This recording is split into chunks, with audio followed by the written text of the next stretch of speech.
Hey everyone, and welcome back to another video. And in this video I'm going to show you how to use the Cafe Rio app to place an order. Now this video is going to be particularly useful for individuals. Let's say that you want to go ahead and place an order using the Cafe Rio app. How do you actually go ahead about doing so?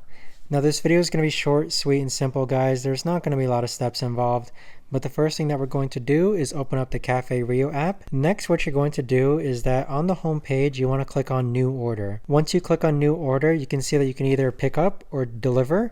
We're just going to choose Pick Up. And then you're going to see a list of all the Cafe Rio locations that are closest to you. So we're going to go ahead and choose this location here and then click on Order Now. Afterwards, you want to set the correct date, and then we'll go ahead and choose an entree. So with this entree, you could actually go ahead and choose from any of these. We're just going to choose a burrito and then click on Customize.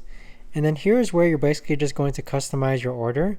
And then once you customize your order, click on Next, click on Next, click on Next, Next, Next. And for the toppings, you can choose Next, and then you can choose multiple toppings here. Click on Next, and then Add to Bag. Once you've done so, you're just going to go ahead and click on Checkout, and there you have it. That right there is the best and easiest way that I know of to actually go ahead and use the Cafe Rio app to place an order. If you guys know of a better or easier way to actually do this, let me know in the comments down below. I would love to know. Thanks so much for watching, everyone, and I'll see you guys all in the next video.